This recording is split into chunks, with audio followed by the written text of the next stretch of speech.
Engineer Abul Bashar, বিদ্যুৎ ও gas, মানে এটি কিন্তু 2001 সালে বিএনপিকে যেভাবে ভুগিয়েছিল এবং এই সরকারের শুরুতেই তারা, এটা একটা বড় কারণ, আমরা ইরান যুদ্ধের একটা বড় ক্রাইসিস বিশ্বব্যাপী পড়েছে, সেইটা তাকে টানতে হয়েছে। সরকারের ভাষ্যমতে বিগত 16 বছরে জ্বালানি খাতে যে ব্যাপক দুর্নীতি এবং লুটপাটের ঘটনা ঘটেছে সেটার ভার তাদেরকে টানতে হচ্ছে। সবই ঠিক আছে। আমার প্রশ্নটা হচ্ছে যে এটি আসলে জনগণের কাছে সরকার বিভিন্ন কাজেই তারা জবাবদিহি করছে। আজকেও যেমন নাবিদ বলছিলেন যে সরকারের এক ধরনের ইতিবাচক পরিবর্তন এসেছে, কিন্তু এই মন্ত্রণালয় সংশ্লিষ্ট মন্ত্রী বা অন্যরা এটিকে যেভাবে ব্যাখ্যা করেন, কখনো কখনো এই লোডশেডিং এর কারণ হিসেবে পল্লী বিদ্যুতের টাওয়ার কত বড় বা অন্য কোনো কিছু, এইগুলো কি আসলে মানে এক ধরনের মানে চেনা সিনড্রোম কিনা? মানে পলিটিশিয়ানরা সবসময় কি তার কারণটাকে একটু এইভাবে করে ধামাচাপা দিতে চান, মানে সংকট বললে নিজেদের মানহানি হবে এমন কিছু? আমি এক কথা বলবো, রাবিশ। মানে সাবেক যে ফেসিবাদের যে অর্থমন্ত্রী ছিলেন না, কথা বলতে রাবিশ, আমি বলি এগুলো রাবিশ টক।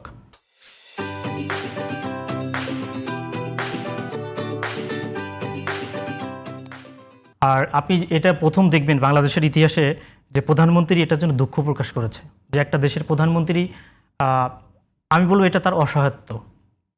কারণ উনি আসলে যাদেরকে দায়িত্ব দিয়েছেন এটার দায়ভার অবশ্যই প্রধানমন্ত্রী হিসেবে ওনাকেই নিতে হবে।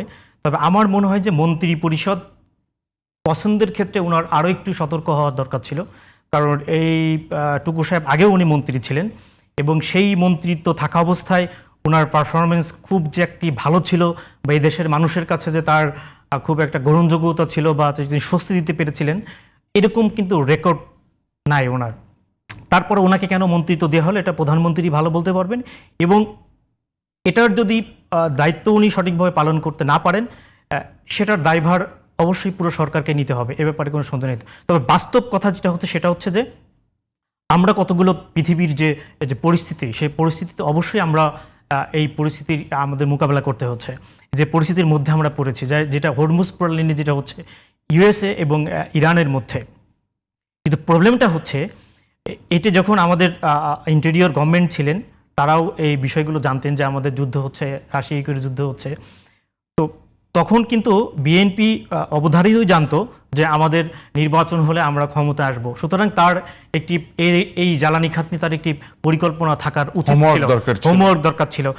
আমি সবসময়ের জন্য বলার চেষ্টা করি যে আমাদের সরকারগুলো বা যারা আসলে মন্ত্রী যারা হন বা তাদের কিন্তু আসলে এই যে আমলাতান্ত্রিক নির্ভরতা যে, হ্যাঁ, এবং তাদের যারা পরামর্শক যারা থাকেন তাদের কর্তৃক তারা মিসগাইডেড থাকেন।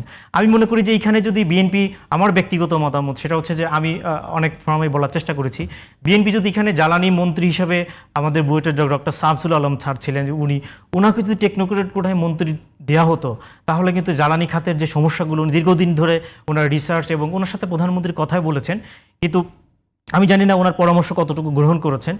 তো এইটা আসলে এদেশের মানুষ, আমি আগেও আপনাকে বলেছি যে আপনি যতই অজুহাত দেওয়ার চেষ্টা করেন না কেন, এটি বাস্তব, তারপরে জনগণের কাছে গ্রহণযোগ্য না। কারণ আপনার কলকারখানা বন্ধ হয়ে যাচ্ছে, মানুষ গ্রামে 8 থেকে 10 ঘন্টা তারা বিদ্যুৎহীন অবস্থায় আছে।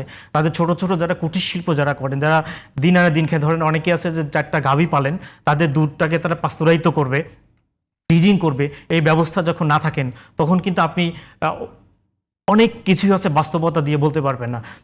এখানে সরকারের পদক্ষেপের বিষয়টা কি, দ্রুত পদক্ষেপ নিতে হতো যে আমাদের যে এই জ্বালানির ব্যাকআপ করার জন্য যে আমাদের যে মার্কেটগুলোতে আছে অধিক মূল্য হলেও, যেমন ধরেন আমরা কিন্তু যে আগের আমলের তুলনায় এখন কিন্তু আমরা গ্যাসের দাম অনেক বেশি দিচ্ছি না।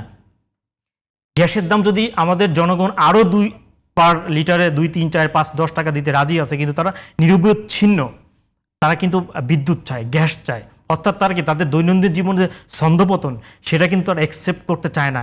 এটা কিন্তু সরকারকে মাথায় রাখতে হবে।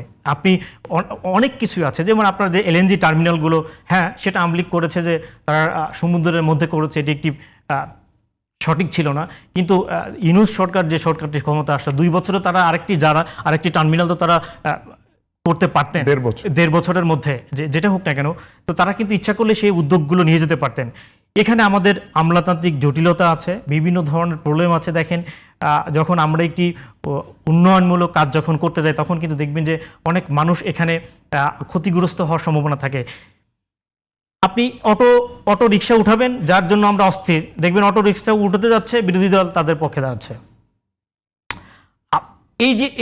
এই যে আমাদের যে কালচারগুলো, এই কালচার থেকে আমাদের বেরিয়ে আসতে হবে। যেমন এনসিপির ভাইদেরকে তারা অবশ্যই, আমি একসময় মনে করতাম অনেস্টলি যে এনসিপি হয়তোবা একসময় রাষ্ট্রীয় ক্ষমতা আসবে, হয়তোবা আওয়ামী লীগের যে একটি ফাঁকা মাঠ তারা দখল করবে।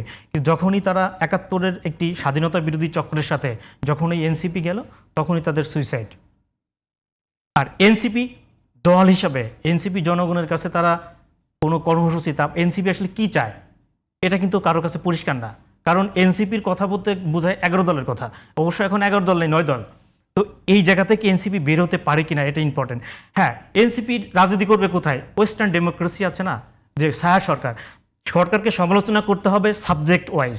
যেমন আমি নিজে একটি দলকে লাইক করি, কিন্তু আমি সমালোচনা করলাম না।